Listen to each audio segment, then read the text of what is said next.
For over a century, physics has held one absolute truth: nothing travels faster than light. It's not a challenge for a better engine, it's a cosmic speed limit, baked into the very fabric of space and time.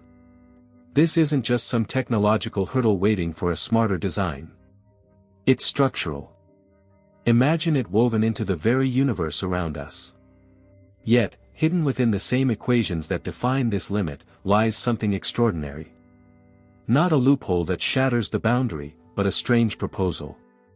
A way to stretch and compress spacetime itself, carrying a spacecraft across unimaginable distances, without ever technically breaking the speed of light. This isn't a simple workaround.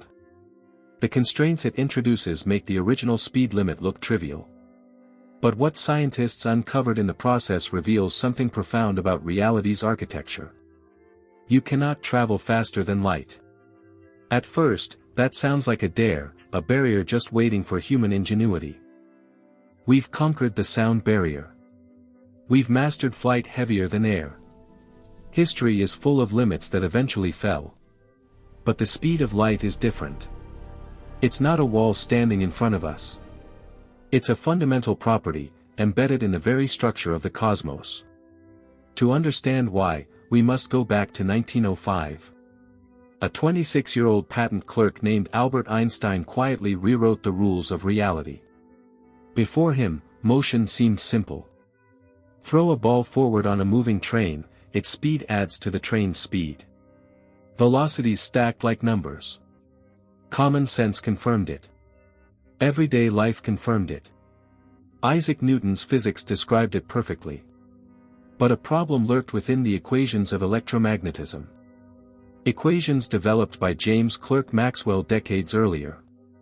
Those equations predicted light travels at a constant speed, around 300,000 kilometers per second, regardless of how fast its source or observer moves. This prediction was strange. If you chase a car, it approaches more slowly. If you run toward it, it approaches faster.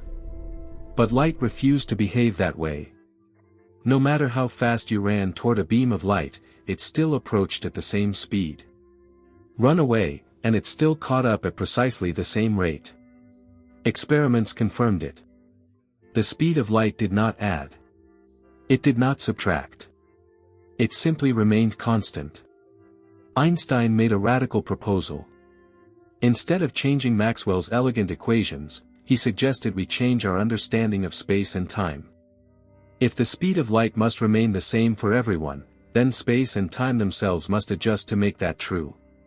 Distances must shrink. Time must slow. Simultaneity must become relative. This idea became special relativity, and it revealed something extraordinary. Space and time are not separate stages where events unfold. They are woven together into a four-dimensional fabric called spacetime. When you move quickly through space, you also move differently through time. Imagine two twins. One stays on Earth. The other boards a spacecraft, travels at high speed, then returns home. According to relativity, the traveling twin ages more slowly. When they reunite, the spacefaring twin is younger. This isn't science fiction. It has been measured. Atomic clocks flown on airplanes tick differently than clocks on the ground. Particles accelerated in laboratories live longer than they should because time itself slows for them. As speed increases, time dilation grows stronger. At 90% of the speed of light, time for the traveler slows to roughly half the rate experienced by someone at rest. At 99%, the effect becomes dramatic. Push closer still, and time nearly freezes relative to the outside world. But something else happens, too. Energy requirements begin to explode. As an object accelerates, its kinetic energy increases. In relativity, energy and mass are intertwined through Einstein's famous equation, E equals mc squared. The more energy you pour into an object to make it move faster, the harder it becomes to accelerate further. The relationship isn't linear. It curves upward steeply, like climbing a mountain whose slope becomes vertical near the top. To reach exactly the speed of light would require infinite energy. Not a large amount. Not a colossal amount. Infinite. And infinite energy does not exist. This is why the speed of light is not merely difficult to reach. It is unreachable for anything with mass. Even if you converted entire stars into fuel, even if you harvested the output of galaxies, the mathematics still forbids crossing that boundary. The closer you get, the more the universe resists, as if the summit rises away from you with every step. But the deeper reason is even more unsettling. The speed limit is tied to causality. The ordering of cause and effect. In everyday life, we assume causes come before effects. A spark ignites a flame. A stone strikes water, and ripples spread outward. This sequence feels absolute. Relativity shows that simultaneity is not absolute. Two events that appear to happen at the same time for one observer may occur in different orders for another observer moving at a different speed. Time is flexible, but there is still structure. Events connected by signals traveling at or below light speed maintain a consistent cause and effect order for all observers. If faster-than-light travel were possible, that structure collapses. In some reference frames, a signal sent faster than light would arrive before it was transmitted. With the right setup, you could receive a reply to a message you had not yet decided to send. You could prevent the cause after observing the effect. This creates logical paradoxes, loops in time where events undermine themselves. The speed of light prevents this. It preserves the sequence of history. Think of spacetime as a vast architectural framework. The speed of light is not a decorative rule painted on its walls. It is a load-bearing beam running through the entire structure. Remove it, and the framework warps in dangerous ways. Relativity doesn't simply say you may not go faster. It says going faster breaks the logic that holds reality together. This is why the barrier feels so absolute. Unlike earlier limits humans overcame, this one is embedded in geometry itself. It arises from how space and time interlock. It protects the consistency of physical law across the universe. For decades, this seemed final. Nothing moves faster than light. Not because we lack better engines. Not because we haven't yet discovered the right technology. But because the universe is built this way. And yet, the story does not end there. Because in 1915, Einstein expanded his theory. He showed that spacetime is not rigid. It bends and curves in the presence of mass and energy. And that insight would open a door no one expected. Objects cannot outrun light through spacetime. But what if spacetime itself could move? If special relativity built the wall, general relativity revealed the terrain behind it. In 1915, once again, Albert Einstein transformed physics. This time, not by redefining motion, but by redefining gravity. For centuries, gravity had been treated as a force, something invisible pulling objects together across empty space. Apples fell because Earth tugged on them. Planets orbited because the sun pulled them inward. Einstein proposed something far stranger. Gravity is not a force. It is geometry. Mass and energy bend spacetime itself. Objects simply follow the curves. Imagine placing a heavy bowling ball on a stretched rubber sheet. The surface dips. Roll a marble across it, and the marble spirals inward. Not because the ball pulls it directly, but because the sheet beneath it is curved.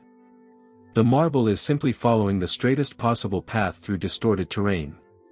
This is how planets orbit stars.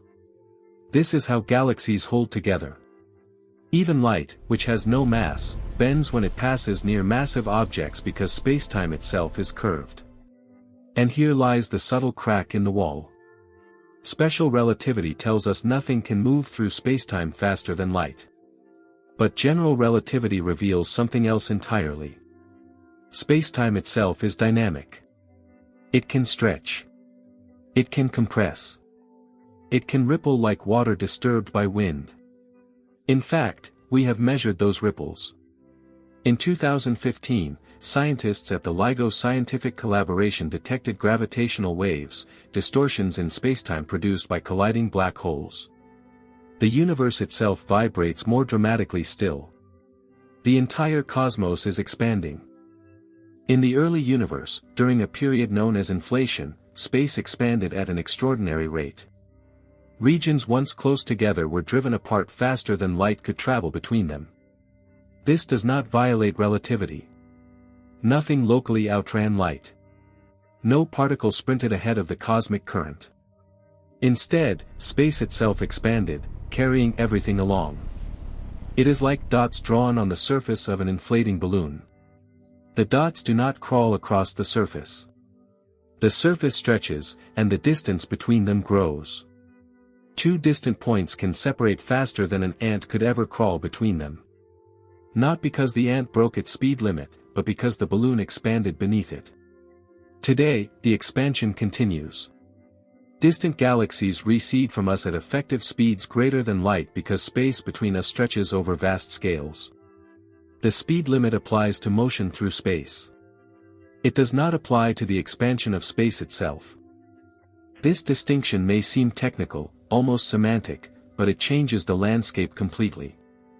If space can expand and contract, then distance is not fixed, it is elastic.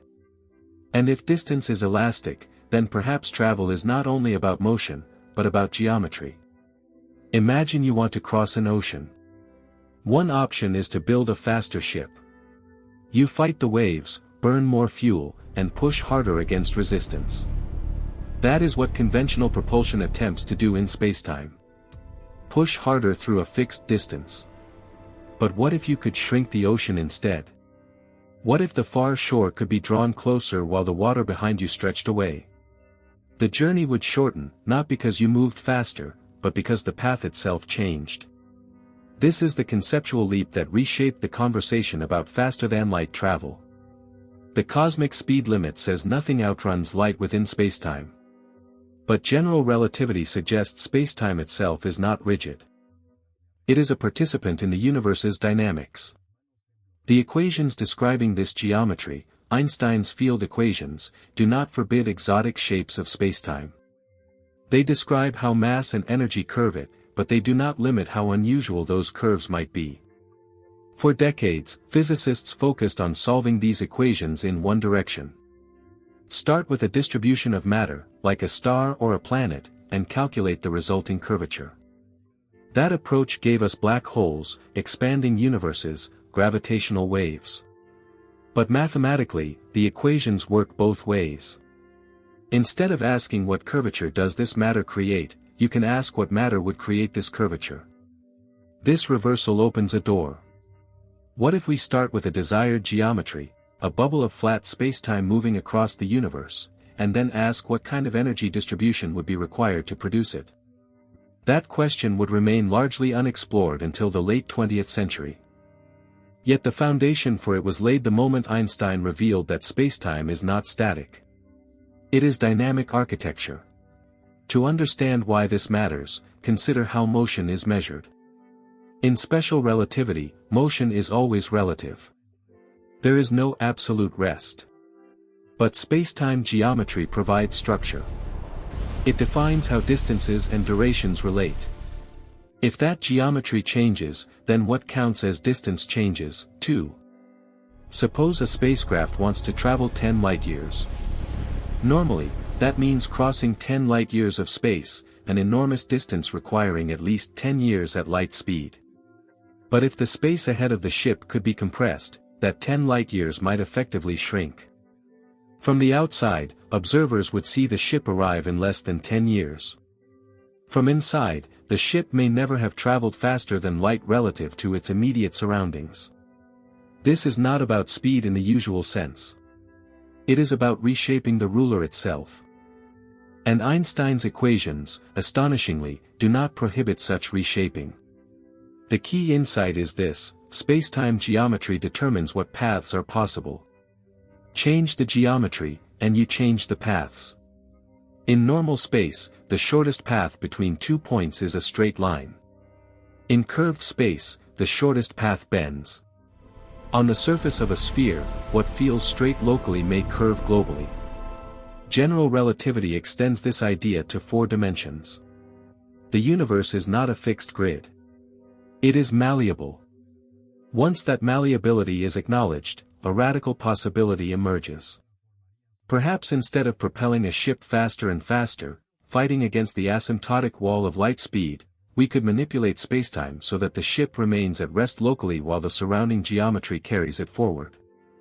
It would be like standing still on a moving walkway, or like riding a wave that lifts and carries you across the ocean without requiring you to swim faster than the water's surface tension allows.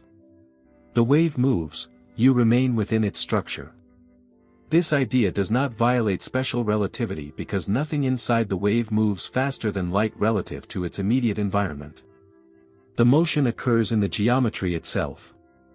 And if geometry can expand faster than light on cosmic scales, as it did during inflation, then perhaps localized distortions could propagate at similar rates.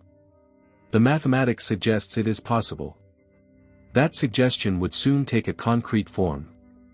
In 1994, a physicist asked the question explicitly: what would a moving bubble of spacetime look like? What equations describe it? And what would it require? The answer would become known as the warp drive metric. With it, the speed limit would be reframed, not as a wall to smash through, but as a river to redirect. In 1994, a theoretical physicist named Miguel Alcubierre did something deceptively simple. He stopped asking how to push a spacecraft faster and started asking how to move spacetime instead. Rather than designing an engine, he designed a geometry. Using Einstein's field equations from general relativity, Alcubierre proposed a solution describing a region of flat spacetime. Imagine a calm pocket, surrounded by a wave of distortion. In front of this region, space would contract. Behind it, space would expand. The flat interior would then ride this distortion forward.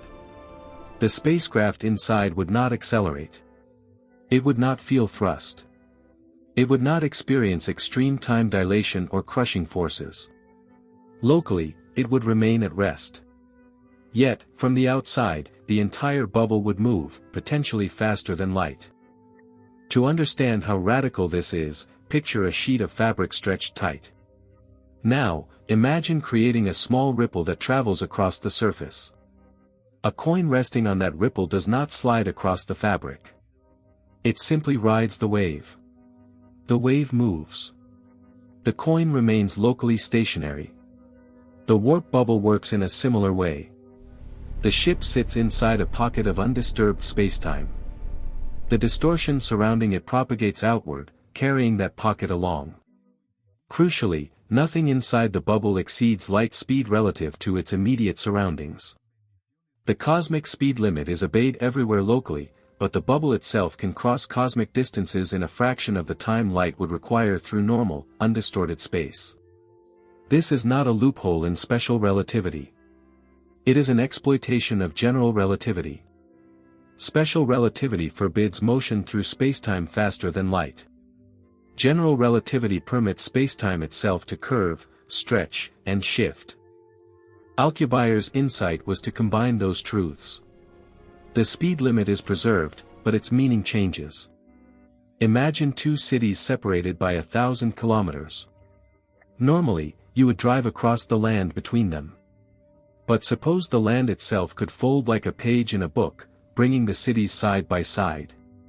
You would step across, unfold the page, and arrive without ever moving faster than your walking speed relative to the ground beneath your feet. The warp drive is that folded page, not literal folding, but compression and expansion of spacetime geometry. Ahead of the bubble, spacetime contracts, reducing the distance to the destination.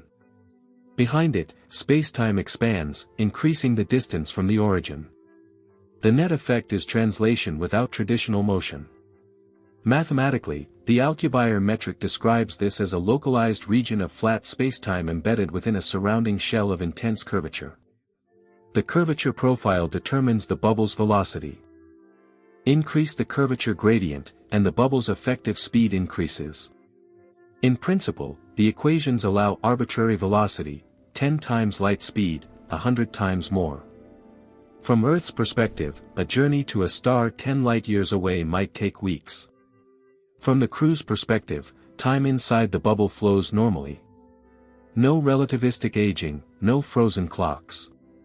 It sounds almost like cheating, but the mathematics is exact. Alcubierre did not approximate the equations. He solved them. His metric satisfies Einstein's field equations precisely. That fact stunned the physics community. For decades, faster-than-light travel had been dismissed as a violation of relativity. And suddenly, relativity itself seemed to permit it, at least geometrically. The proposal ignited both excitement and caution. Because the equations answered one question while raising many more. First, how would such a bubble be created? Second, what kind of energy distribution would generate this curvature? Third, could such a configuration remain stable? And fourth, perhaps most unsettling, what would this mean for causality? The first issue is conceptual. In general relativity, curvature arises from mass and energy. Stars bend spacetime. Planets bend spacetime. Even light contributes to curvature. So, if you want a specific shape of spacetime, you must arrange mass and energy accordingly. Alcubierre's next step was to reverse engineer the solution. Given this desired bubble geometry, what stress-energy tensor, what arrangement of matter and energy, would produce it? This is where the elegance of the idea met the harshness of physics. The warp bubble requires regions of negative energy density. Not simply less energy than usual, but less than empty space. To understand why, recall what the bubble demands. Space ahead must contract. Space behind must expand. The geometry requires spacetime to defocus in certain regions and focus in others. Ordinary matter always curves spacetime in one direction. It pulls inward. It focuses trajectories. That is why gravity attracts. But to create the outward pushing curvature needed in parts of the bubble, the equations demand something exotic, energy that gravitates repulsively. In quantum physics, small negative energy effects exist. The Casimir effect demonstrates that vacuum fluctuations between two closely spaced plates can produce a tiny region of negative energy density. But these effects are minuscule and fleeting. The warp bubble requires immense amounts of sustained negative energy. Early calculations suggested the total energy required would be equivalent to the mass of the observable universe. Later refinements reduced this estimate dramatically, to stellar masses, then planetary masses, and in some speculative analyses, perhaps even smaller. But even a kilogram of negative energy would represent something utterly beyond known physics. Worse still, quantum field theory imposes strict rules called quantum inequalities. These rules say negative energy cannot accumulate freely. If it appears, it must be balanced by positive energy nearby. And the more negative energy you try to concentrate, the shorter the time it is allowed to exist. It is as if the universe allows you to borrow against the vacuum, but only briefly, and only in tiny amounts, and always with interest. The warp bubble demands a sustained, macroscopic region of negative energy, arranged with exquisite precision. Nature does not appear willing to provide it. But suppose, just for a moment, that somehow we solve this. Suppose future physics unlocks stable negative energy in usable quantities. Would the warp drive then be possible? The deeper scientists looked, the more they realized the answer was not so simple. Even if negative energy existed in abundance, the warp bubble introduces another severe constraint: horizons. When a warp bubble moves faster than light relative to the surrounding space, it creates a boundary, a causal horizon, similar in some ways to the event horizon of a black hole. Signals from inside the bubble cannot reach the front edge. Why? Because the front boundary moves away from the interior faster than light. Any signal emitted from the spacecraft toward the bubble's leading edge can never catch up. This creates a profound problem. The crew cannot steer. They cannot send instructions to adjust the bubble shape. They cannot slow it down by communicating with its boundary.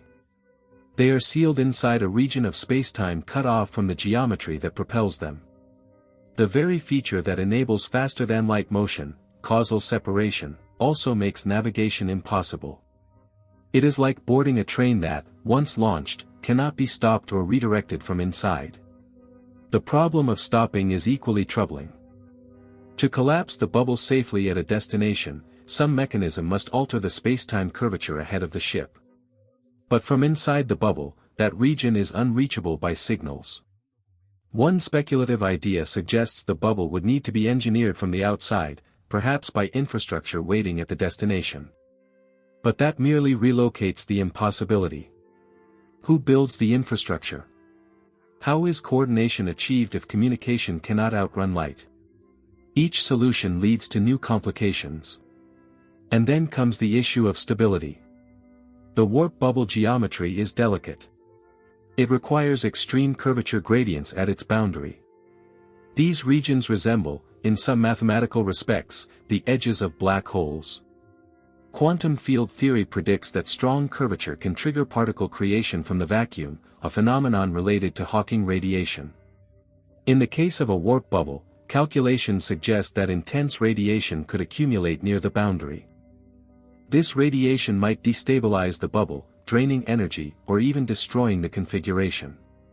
The very act of shaping spacetime so dramatically could ignite quantum effects powerful enough to tear it apart. And even if stability was somehow maintained, there is the question of interaction with interstellar matter. Space is not empty. Even in the vast gulfs between stars, particles drift, atoms, dust grains, cosmic rays. A warp bubble traveling through this medium would encounter these particles.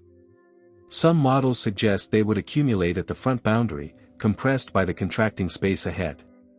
Over long journeys, the energy buildup could become enormous. Upon arrival and bubble collapse, that accumulated energy might release in a burst of radiation intense enough to devastate a planetary system. In other words, even a successful journey could end catastrophically. Every layer of analysis reveals another constraint. Negative energy may not exist in sufficient quantity. If it does, control may be impossible. If control is solved, stability becomes uncertain. If stability is managed, radiation and matter interactions pose lethal risks. And threading through all of this is the deepest concern of all, causality. Faster-than-light travel between distant points allows the construction of closed time-like curves, paths through spacetime that loop back on themselves. In certain reference frames, a superluminal round trip could allow arrival before departure. This is not a philosophical inconvenience. It is a logical fracture. If causes can follow effects, the predictive structure of physics collapses. Some theorists propose that quantum gravity, a theory not yet fully formulated, may contain mechanisms that prevent such paradoxes from ever forming. This idea is sometimes referred to as chronology protection. If true, any warp bubble that threatened causality might destabilize automatically, destroyed by quantum effects before paradox could arise. The universe would protect its own consistency. The pattern that emerges is unmistakable. The warp drive is mathematically allowed. But each time physicists try to turn mathematical permission into physical reality, deeper layers of constraint appear. It is like excavating through rock only to discover another layer of bedrock beneath. The speed of light is not defended by a single barrier. It is defended by an interlocking system of principles, energy conditions, quantum stability, causal structure, geometric consistency. Each principle reinforces the others. Remove one, and another stands in its place. The dream of faster-than-light travel remains one of the most powerful ideas in human imagination. But the deeper we explore the equations, the more the universe seems to whisper the same message. You may imagine this. You may calculate it. You may even write it into the language of spacetime itself. But bringing it into existence is another matter entirely. For years, the exotic matter problem seemed like the single fatal flaw in the warp drive idea. If negative energy is required, and negative energy cannot exist in sufficient quantity, then the concept collapses. So, physicists asked a different question. What if the problem isn't the geometry, but the type of energy we assumed was necessary? In recent years, several theoretical proposals have attempted to redesign warp-like spacetime configurations using only positive energy. The ordinary kind that fills the universe. No exotic matter, no negative energy density, just clever rearrangements of curvature. At first glance, this sounds like a breakthrough. If the main obstacle is removed, perhaps the rest becomes manageable. But as always, the deeper you go into the equations, the more subtle the story becomes. Some of these new solutions describe what are known as subliminal warp configurations. They produce localized distortions in spacetime that resemble a warp bubble, contraction in one region, expansion in another, but the overall motion remains below the speed of light. In these cases, the energy conditions of general relativity can be satisfied without invoking negative energy. The mathematics holds together cleanly. The geometry is elegant. But there is a crucial distinction. A subliminal warp bubble does not sever causal connection with the outside world. Signals can still pass between interior and exterior. The bubble can be influenced and controlled. It behaves more like a moving gravitational wave than a faster-than-light vessel. And because it remains below light speed, it does not evade the fundamental barrier that special relativity imposes. It may allow novel propulsion methods, but it does not deliver superluminal travel. Other proposals go further. They attempt to design constant velocity warp geometries that mathematically allow superluminal motion using only positive energy distributions. The headlines can be dramatic: scientists remove need for exotic matter. But there is a critical catch. Many of these solutions cannot be created from normal spacetime. They describe configurations that must already exist. Eternal geometries that cannot be switched on or off. They cannot accelerate. They cannot decelerate. They cannot be constructed from a flat region of space using known physical processes. It is like discovering a perfectly smooth tunnel connecting two distant mountains, but realizing the tunnel has always been there and cannot be built, modified, or entered from the outside. Mathematically valid, physically unreachable. And then there is the issue of acceleration. The transition from subliminal to superluminal regimes is not smooth. As a warp bubble approaches light speed, the geometry changes qualitatively. Horizons form. Causal separation emerges. The interior becomes isolated from the exterior in profound ways. This transition is not like increasing the throttle on an engine. It is more like crossing a phase boundary, ice turning to water. The physics on one side does not simply extend into the other. And when physicists analyze these transitions carefully, they find that the energy requirements spike sharply at the threshold. Even configurations that use only positive energy below light speed tend to reintroduce exotic requirements when crossing into superluminal territory. The wall reappears, just in a different form. There are also attempts to exploit the nonlinear nature of Einstein's equations. General relativity is not a simple linear theory. Gravitational fields interact with themselves. Energy curves spacetime, and curved spacetime influences energy. This complexity creates room for clever arrangements. Perhaps multiple positive energy distortions, arranged precisely, could collectively mimic the effect that negative energy would otherwise produce. In mathematics, sometimes indirect approaches succeed where direct ones fail. But detailed studies consistently encounter focusing theorems, deep results within general relativity that constrain how positive energy affects spacetime. Positive energy focuses geodesics. It pulls trajectories inward. It strengthens convergence. The warp bubble, in contrast, requires defocusing in key regions. Spacetime spreading outward rather than inward. And focusing theorems are not superficial rules. They are consequences of the core structure of the equations. Trying to force positive energy to behave like negative energy is like trying to make gravity repel without changing gravity itself. The geometry resists. Then there are proposals involving modified gravity, slight alterations to Einstein's equations inspired by attempts to explain dark energy or cosmic acceleration. In some of these alternative frameworks, warp-like solutions appear easier to construct. But there is a price. General relativity has passed every experimental test thrown at it. From the precession of Mercury's orbit to the detection of gravitational waves, any modification must reproduce all of these successes with extreme precision. Most modifications that permit easier warp geometries also predict small deviations elsewhere. Deviations that have not been observed. The more carefully you align a modified theory with experimental data, the more closely it resembles standard general relativity, and the closer it resembles general relativity, the less advantage it offers for warp drives. Again, the loophole narrows. Another line of research examines soliton-like solutions, stable, self-sustaining wave structures in spacetime that propagate without dissipating. In other areas of physics, solitons behave like particles made of waves. They maintain their shape as they travel. If spacetime could host a soliton-like distortion carrying a flat interior, perhaps that structure could serve as a warp bubble without requiring exotic matter. Mathematically, some such solitonic solutions exist. They are stable against small perturbations. They propagate cleanly through the equations. But they share the same limitation as constant velocity bubbles. They cannot be generated from ordinary spacetime using physically realistic processes. They are allowed by the equations as eternal features, not as engineered vehicles.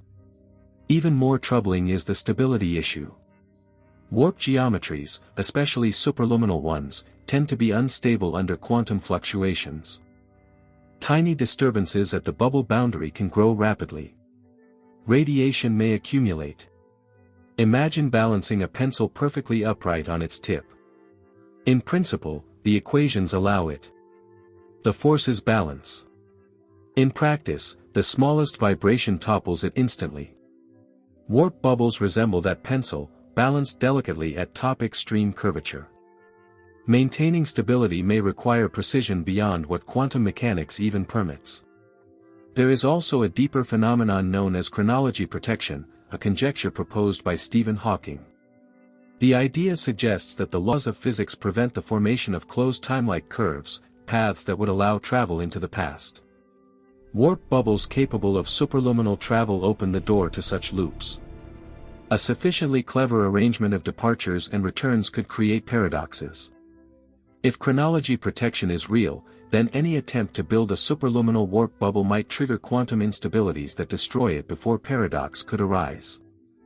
The universe would not merely forbid faster-than-light travel.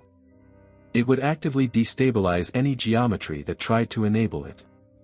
Each new proposal teaches us something valuable. They reveal how tightly woven the principles of physics truly are. Energy conditions connect to stability. Stability connects to quantum fluctuations.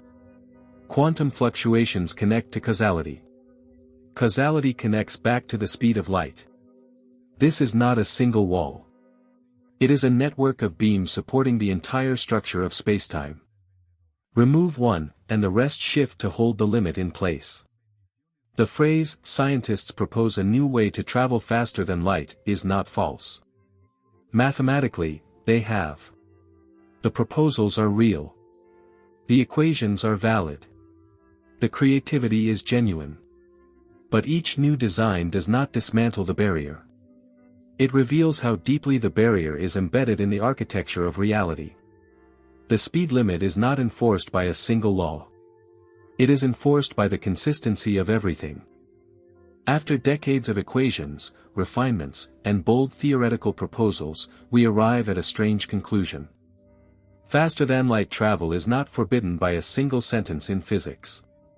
It is permitted in mathematics.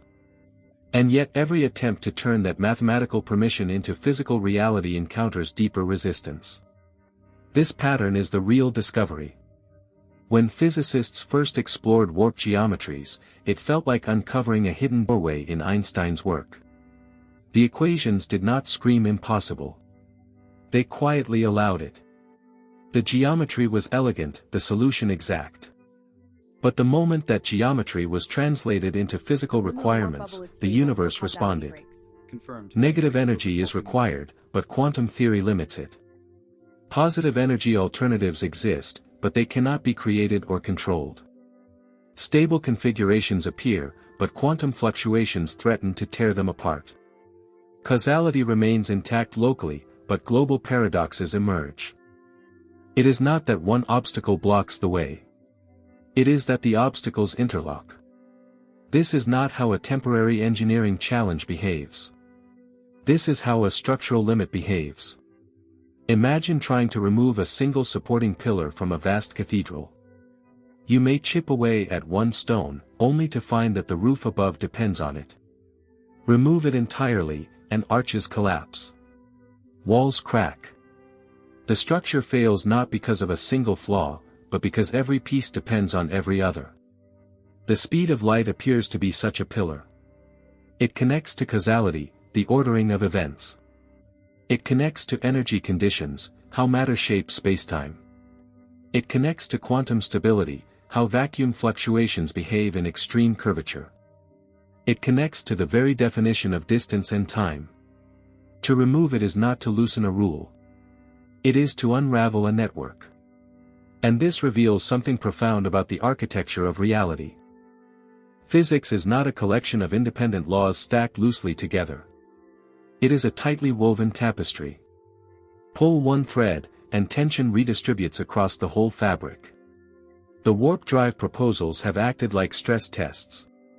They probe the deepest structure of spacetime by asking, what if we push here? And the response is always the same, resistance, not arbitrary, but principled. There is a philosophical lesson here. For centuries, mathematics has often raced ahead of experiment. The equations describing electromagnetism predicted radio waves before they were detected. Quantum theory predicted antimatter before it was observed. In those cases, mathematical possibility preceded physical discovery. Warp drive geometry tempts us to believe we are witnessing another such moment. That today's exotic solution will become tomorrow's engineering breakthrough. But the difference is subtle and important. In earlier cases, the mathematics did not clash with deeper principles. It revealed phenomena that fit seamlessly within the structure of physics. Warp drives, by contrast, appear to strain against multiple foundational principles simultaneously. They challenge energy conditions. They challenge stability. They challenge quantum consistency. And every time physicists try to ease one tension, another tightens. The universe seems to guard its speed limit, not with a single lock, but with a system of locks. This does not make the exploration meaningless. Quite the opposite. By trying to break the limit, physicists have uncovered how deeply it's rooted. They have exposed connections between relativity and quantum theory that might otherwise have remained hidden. They have clarified why causality is not merely a convenient assumption, but a structural necessity. In other words, the impossibility teaches us as much as a possibility would. There is also a humbling aspect to this story. Human history is filled with barriers that eventually fell. We crossed oceans once thought impossible. We flew through skies once believed sacred. We split atoms. We walked on the moon. It is tempting to assume that every limit is temporary. But the speed of light may not be a challenge awaiting better technology. It may be a reflection of what the universe is. A universe where causality flows in one direction. A universe where spacetime geometry obeys strict energy relationships. A universe where stability is preserved by constraints that protect its coherence. And perhaps that coherence is what allows complexity, stars, planets, chemistry, life, to exist at all. If spacetime were easily reshaped, if causal order were flexible, if energy conditions could be casually violated, the universe might not be a stable stage for existence. The same rigidity that frustrates our interstellar ambitions may be the rigidity that allows atoms to form and galaxies to endure. From this perspective, the cosmic speed limit is not a prison wall. It is part of the framework that makes reality possible. We are not confined by a cruel rule. We are supported by a consistent structure. And yet, the wonder does not disappear. The fact that Einstein's equations even allow warp geometries is astonishing. The mathematics hints at possibilities far beyond everyday intuition. The universe is more flexible, more dynamic, more subtle than classical physics ever imagined. But flexibility does not mean lawlessness. The river of spacetime can bend and curve. It can ripple and expand. But its current, the propagation of causality at light speed, remains constant. Perhaps the deeper insight is this. The universe permits imagination. It permits exploration in theory. It permits us to stretch equations to their limits. But it does not promise that every mathematical door opens into physical reality. Some doors reveal corridors of understanding rather than corridors of travel. Warp drive research has not brought us closer to the stars in the way science fiction once promised. But it has brought us closer to understanding why the stars remain distant. And that understanding is not defeat. It is clarity. The speed of light still stands, not as a challenge waiting to be overcome, but as a cornerstone of a universe whose structure is deeper and more interconnected than we ever imagined. It dictates that for every star we gaze upon, for every distant galaxy that sparkles in the night, the vast majority of it will remain forever beyond our reach. We are confined to a sphere of influence so incredibly small, that out of all the estimated 200 billion trillion stars in the observable universe, we can realistically hope to visit, at most, a mere few thousand.